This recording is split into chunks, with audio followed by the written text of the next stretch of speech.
दिन लागलो नाही चालू कसं आहे की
না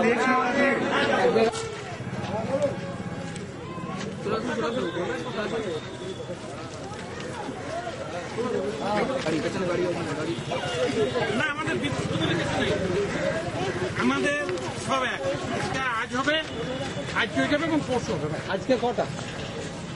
আজকে মোটামুটি ইচ্ছা আছে 14টা করা, তবে যা এবার অবস্থা সময়টা তাতে 14টা সম্ভব হবে কিনা জানি না।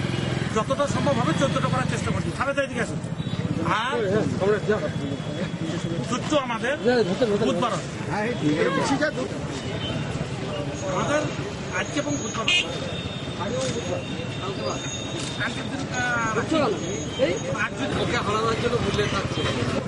নমিনেশন পার্টির আজকে ধরুন আমাদের 19টা ক্যান্ডিডেটের মধ্যে 17 জনই জমা দিয়েছে আর 2 জন কালকে জমা দিল। ভালোই লাগছে, সবাই মিলে একসঙ্গে আমরা জমা দিলাম। আর এই 2 জনও দিতে পারলে আমরা খুব ভালো লাগতো, কারণ আমরা তো শিউরি পৌরসভার 19টা সিটি টার্গেট করেছি। আমাদের যে জেলা সভাপতি আছে সে টার্গেট করে দিয়েছে আমাদের 19টা সিটি। সুতরাং জেলার যে সমস্ত নেতৃত্ব আছে আমাদের তৃণমূল কংগ্রেসের, শহরে যে সমস্ত তৃণমূল কংগ্রেসের নেতৃত্ব আছে তারা সবাই মিলে তাদের কাজ মিলিয়ে আমাদের এই শিউরি শহরে যাতে 19টা সিটি তৃণমূল পায় তার জন্য প্রতিনিয়ত চেষ্টা করে যাচ্ছে। জেতাতে কতটা আশাবাদী? যেটাতে ধরুন শিউরি শহরে জনসাধারণ জানে যে তৃণমূল কংগ্রেস এখানে যে সমস্ত যারা আছে নেতৃত্বে আছে বা আমরা যারা আছি তারা সবসময় কিন্তু মানুষের সঙ্গে আছে। হয়তো আমরা সবসময় সব কাজ করতে পারি না, আবার কাজ করতে গেলে আমাদের অনেক ভুল ত্রুটিও থাকে, কিন্তু তবুও জানে যে এরা ভুল করলেও কিন্তু এরাই কাজ করে। আর কিন্তু কাউকে কোনো সময় দেখতে পায় না, খালি তাদের দেখতে পায় কখন? ভোটের সময়। সুতরাং শিউরি শহরের মানুষকে নতুন করে বোঝাবার কিছু নাই, আর শিউরি শহরের মানুষকে নতুন করে চেনাবার কিছু নেই। কেননা আমরা তো প্রতিদিনই সকাল থেকে রাত পর্যন্ত শিউরি শহরে বাস করি, আমরা তো কোথাও উড়ে এসে আমরা এখানে শিউরি শহরের মানুষকে বোঝাতে চাই না। কোথাও শিউরি শহরের মানুষও জানে সকাল থেকে রাত পর্যন্ত আমাদেরই দেখে, তাদের বিচার বুদ্ধি বিবেচনা সবই আছে। এবং আমরা জানি যে শিউরি মানুষ খুব সক্রিয় রাজনীতি করে এবং রাজনীতিতে সক্রিয়, তারা কোনো অপপ্রচার বা খুব সাথে তারা প্রশ্রয় দেয় না। এবং আমার মনে হয় আগামী দিনেও তারা হিংসা এবং অপপ্রচারের কোনো প্রশ্রয় দেবে না এবং আমাদের তৃণমূল কংগ্রেসের মদত করবে এবং আমাদের শিউরি শহরে যে সমস্ত তৃণমূল কংগ্রেসের প্রার্থীরা আছে তাদেরকে জয়ী করে আগামী দিনে যাতে আমরা কোনো সংশোধন করে সুন্দরভাবে পৌরসভা চালাতে পারি তার জন্য তারা আমাদেরকে এই সহায়তা